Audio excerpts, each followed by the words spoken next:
Hello there. Today I want to talk about carrying with a round in the chamber. Now this is kind of a debated topic in the gun community, and for the most part the general consensus is that you should carry with a round in the chamber. However, there is a camp of people that might say maybe you shouldn't, and I kind of wanted to discuss this topic and hopefully I can give you guys some insight. So I'm going to be talking about the pros and cons with carrying a round in the chamber, some techniques I like to use, and some other general knowledge about the topic. And without further ado, let's begin.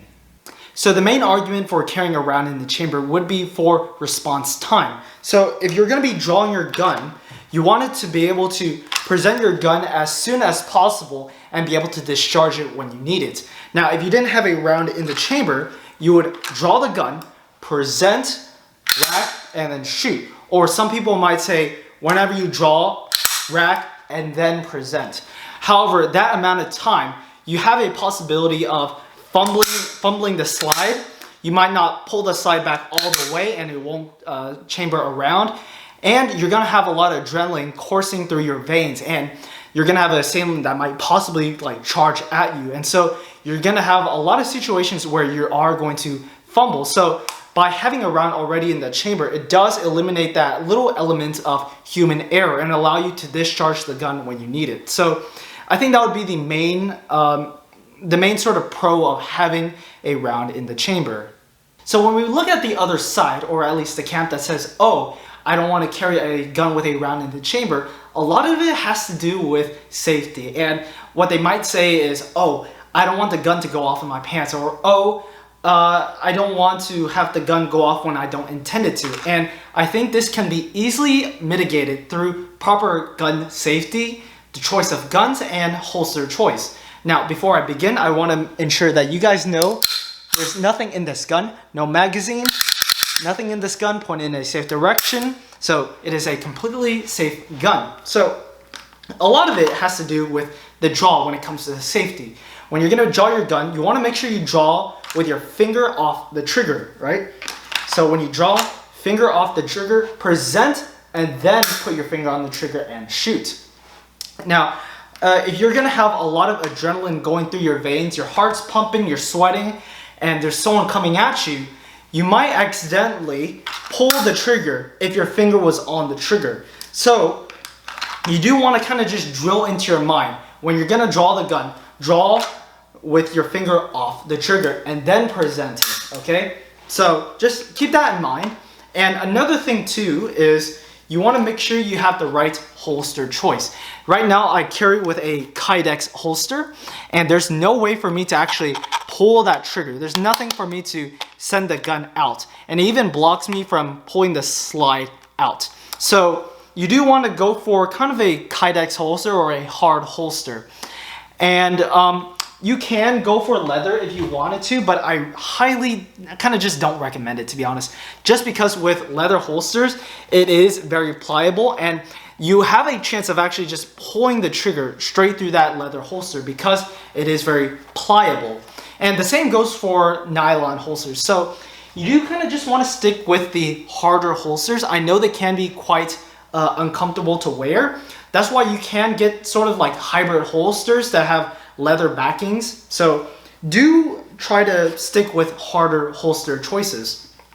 And whenever it comes to gun choice, it can be quite subjective. Some people like running things like Glocks or SIGs that don't have external safeties, and they'll instead have grip safeties or trigger safeties. Some people like carrying guns with safeties on it, like 1911s. And for me personally, I like carrying guns with decockers. And what that means is, if you guys can see, with the gun off safe, the hammer's forward, and you need a deliberate pull of the trigger in order for that gun to go off. So a good amount of force for the gun to go off, but you can still pull the trigger without having to fumble with a safety. So I do tend to choose guns with decockers, and those are different ways to kind of mitigate carrying a gun with a round in the chamber, and hopefully they can kind of see my side of things. So it's all about being comfortable with carrying a round in the chamber. It is totally safe as long as you as long as you follow the correct firearm safeties, have the right holster choice and the right gun choice for you, okay? As far as firearm selection goes, I do believe it does matter. Now, when it comes to modern firearms, you're generally going to be fine. But when it comes to older firearms, that's where you might run into some issues carrying with a round in the chamber, just because they can be quite finicky due to their age and design. One thing that comes to mind would be a Colt Army revolver. And of course, you're not going to be carrying a piece like that. But if you were to, it does have a firing pin sitting on a live round if you load all cylinders. So older guns you might want to be careful about and kind of do your research about it. But I do quite break this convention just because I do carry a Bulgarian Makarov. Hopefully that clears up for you guys. And this is my carry piece. Now, is it the most tactically sound firearm? Probably not, but I do carry it just because I love the comm block aesthetic of it. And I do think it is a viable carry option.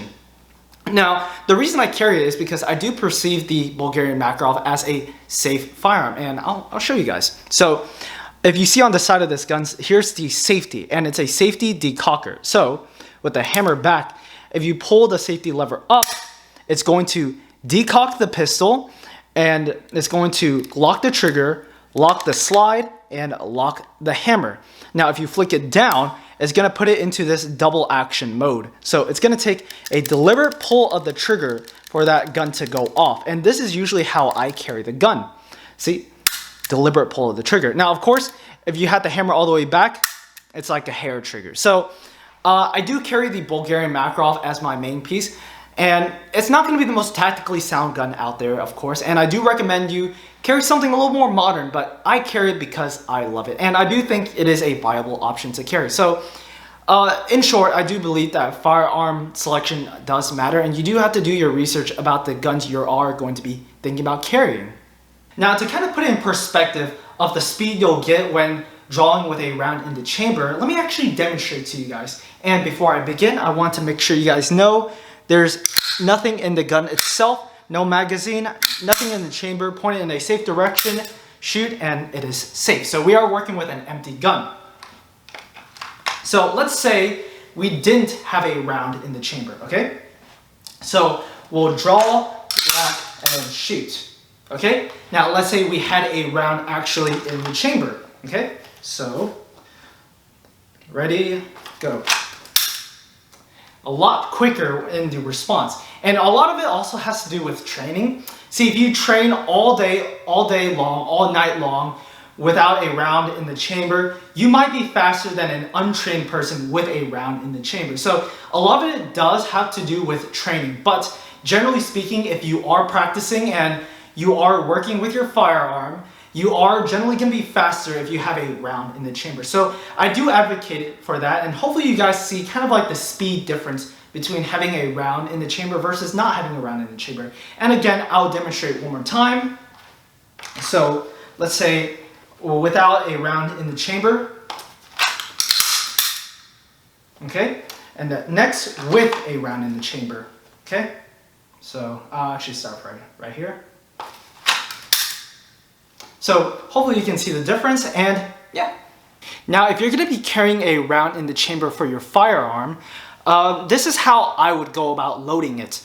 First, you want to make sure your gun is empty first, no magazine, nothing in the gun, and I would hold the slide back if you had that capability. Next, what I would do is take your magazine, and before we all freak out, these are dummy rounds. Hopefully this will zoom in for you guys or clear up for you guys. These are purely dummy rounds. They do have rubber tips in the back as the primer. So I'm not using real rounds. So I would take the magazine, insert it into the gun, and chamber that first round, being sure my finger is off the trigger. So my finger is not on the trigger. It has a live round in the gun. Next, what I would do is I would decock the pistol. Decock the pistol or put it on safe to make sure it's absolutely safe. Next, I would take the magazine out and I would load an extra round into the magazine.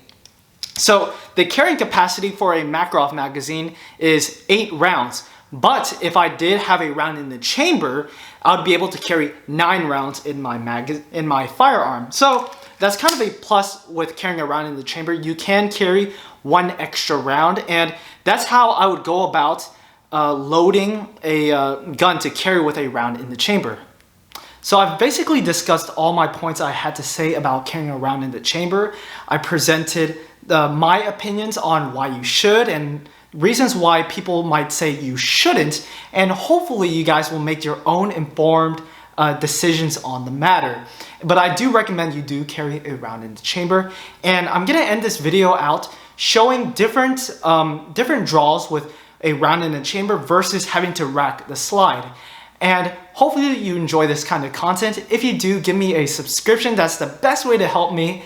And be sure to check me out for more videos.